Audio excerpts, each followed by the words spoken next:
Bismillahirrahmanirrahim. Xoş gördük hər birinizi. Qəlb söhbətləri adlı əxlaqi mövzularımıza davam edirik.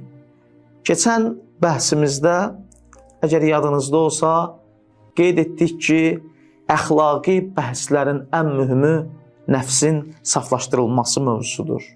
Yəni, rəzilətlərə bulaşmamaq və yaxud əgər bulaşılıbsa onlardan qurtulmaq və fəzilətlər əldə eləmək. Bu çox mühümdür. Biz Quran-ı Kərimə nəzər saldığımız zaman görürük ki, gözəl əxlaq məsələsinə Quran xüsusi diqqət ayırıb və xüsusi bir məsələdir bu məsələ Quran-ı Kərim baxımından. Və Quran-ı Kərimdə əxlaqa dair olan məsələlər əhkama, fiqhə aid olan məsələlərdən qat-qat çoxdur.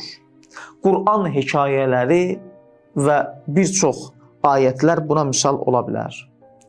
Həmçinin hədis qaynaqlarımıza baxdığımız zaman görürük ki, hədis qaynaqlarımızda kifayət qədər əxlaq mövzularına yer ayrılıb və bunlar əsaslı məsələlərdir.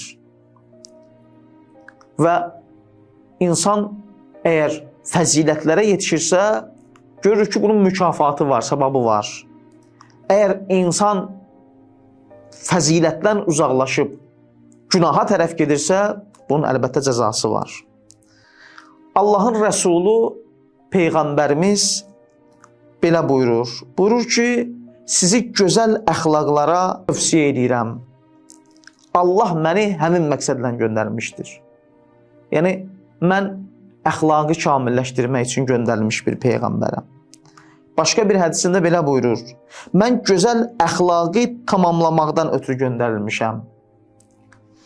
Allahın Rəsulu əxlaqımızı düzəltmək üçün, əxlaqımızı elə bir həddə çatdırmaq üçün göndərilib ki, biz fəzilətli bir insana çevrilək. İmam Baqir əleyhissalam belə bir hədis buyurur. Möminlərin iman cəhətindən ən kamili o şəxsdir ki, onun əxlaqı gözəl olsun. Allah Rəsulundan başqa bir hədisdə belə oxuyuruq. Mənim ümmətimin behişdə daxil olmasına ən çox səbəb olacaq şey ilahi təqva və gözəl əxlaqdır. Və görürük ki, həqiqətən də İslam maarifində əxlaq çox mühüm bir məsələdir. Bəzən biz belə başa düşə bilmirik bu məsələni ki, namazı tərk etməyin cəzası, qılmamağın cəzası və qılmağın mükafatı olduğu kimi əhdə vəfa belə bir məsələdir. Əgər kimsə əhdə vəfa edirsə, bunun mükafatı var. Və kimsə əhdə vəfa etmirsə, bunun cəzası var. Bəzən İnsanları görürük ki, həqiqətən də bu məsələlərdə çox etinasız yanaşırlar. Halbuki biz elə bir Peyğəmbərin ümmətiyik ki, Peyğəmbər söz verdiyi zaman mütləq o sözü yerinə yetirərdi. Bir nəfərə söz verdiyi zaman saatlarla orada gözləyərdi ki, mən bir adama söz vermişəm. Hətta o gəlməsəydi də belə. Ki, tarixdə belə bir rivayətlər mövcuddur Peyğəmbərin bu cür rəftarı barəsində. Keçən bəhsimizdə də biz qeyd etmişdik ki, Peyğəmbərlərin gəlişi, dolayısıyla vəhyin nazil olması bizim saflaşmağımız və fəzilətlər əldə eləməyimiz üçündür. Və belə bir mövzu işləmişdik. Dedik ki, Allahla insanın bir xəlvəti olmalıdır. Allahla rabitə gecədən qurulur. Bu zaman biz iş görə bilərik, fayda verə bilərik. Və belə bir söz də işlətdik ki, tənbəllik Allah tərəfindən bəyənilmir. Allah Quranda Muzzəmmil surəsində buyurur ki, Yə əyyuhəl muzzəmmil, qumul leylə illə qalilə. Ey libasına örtünüb bürünən, gecəni az bir hissəsi istisna olmaqla qalxıb namaz qıl. Və o ayələrin ardıca 6-cı ayədə belə buyurur: İnnə nəşiətəl leyli hiyə əşəddu vətən və əqvəmu qilən. Şübhəsiz ki, gecə qalxmaq daha əlverişli və söz demək daha münasibdir. Görür ki, Quranda da gecə qalxmaq və Allahla danışmaq mövzusu nə qədər mühümdür. Söz yox ki, burada Peyğəmbərin məsələsi biraz fərqlidir. Peyğəmbərin gecə ibadəti biraz fərqlidir, bizdən daha çoxdur.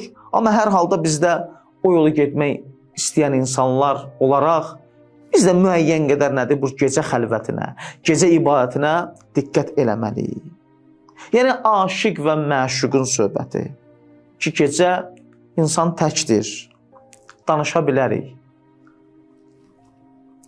Buyururlar ki, yaradılış aləmində ən ləzzətli olan aşiq və məşuqun söhbətidir.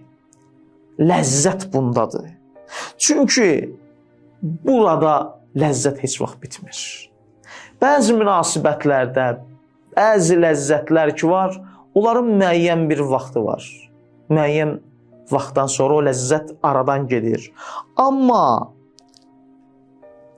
ilahi bir danışıq, aşiqanə söhbət, Allahla danışarkən bu elə bir ləzzətdir ki, bu ləzzət heç vaxt aradan getmir. Elə insan danışsın, heç kimdə yoxdur. Bir sənsən insan, bir də Rəbbindir. Danış Allahla. Kimə deyəcəksən ki sözlərini? Kimdən danışa bilərsən ki?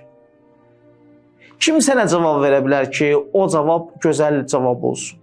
O cavab ən gözəl cavab olsun? Bu yalnız Rəbbimizdir. Böyüklər buyururlar ki, hər işdə təfrit və ifrat eləməyin. Həmçinin ibadət də belədir. Bu təhlükəli bir məsələdir. Bəzən ola bilər ki, insan bezər. Onun üçün də yavaş-yavaş. Biz Peyğəmbər qədər tutumlu bir insan deyilik. Və hələ yolun başındayıq. Mən səhərə qədər oyaq qalım, ibadət edeyim, xeyr. Müəyyən bir vaxt. Sübdən yarım saat qabaq. Sübdən 15 dəqiqə qabaq. 1 saat qabaq. Tutumumuza görə Allahla danışaq.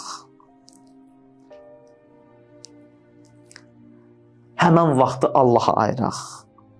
Biz nə qədər olur ki, insanlara vaxt ayırırıq. Nə qədər saatlarımız olur ki, insanlara ona həsr edirik. Halbuki, ən gözəl vaxtlar Allaha həsr olunmuş vaxtlardır. Həzrəti Loğman öz oğlu ilə danışarkən, buyurur ki, mən peyğəmbərlərlə görüşdüm və o peyğəmbərlərdən 4 kəlməni öyrəndim. Bu kəlmələr çox eşidilməli kəlmələrdir. Həzrəti Loğman buyurur ki, İza kunta fis-salat fəhfəz qəlbək. Deyir, namaza durduğun zaman çalış qəlbini qoru. Çalış namaz halında qəlbində nə varsa çıxart. Yalnız orada ilahi rəng qalsın. İlahi, necə deyərlər, Allahla rabitədə olduğun zaman yalnız orada Allah olsun. O qəlbdə yalnız Allah olsun. Dünya və dünyada olanları oradan çıxart. Və in kunta alət-taami fəhfəz halqək. Yemək yediyin zaman boğazına qoru. Hər nə gəldi yemə. Halalına, haramına diqqət elə. Və in kunta fi beytil ğeyri fəhfəz bəsarək. Başqasının evində olduğun zaman gözünü qoru. Bunlar bir hikmətdirlər hamısı. Gözünü qoru. Başqasının evindəsən, hara gəldi baxma. Və in kunta beynən nas fəhfəz lisanək. İnsanların arasında olduğun zaman fəhfəz lisanək. Dilini qoru, hər nə gəldi danışma. Bunlar insanın ucalması üçün olan yollardır. Bunlarla insan ucala bilər. İnsan bunlara riayət elədiyi zaman fəzilət əldə eləyə bilər. Xüsusən də namaza durduğun zaman qəlbindən hər şeyi çıxart. Qəlbini qoru, və çalış ki, o qəlbdə yalnız Allah olsun.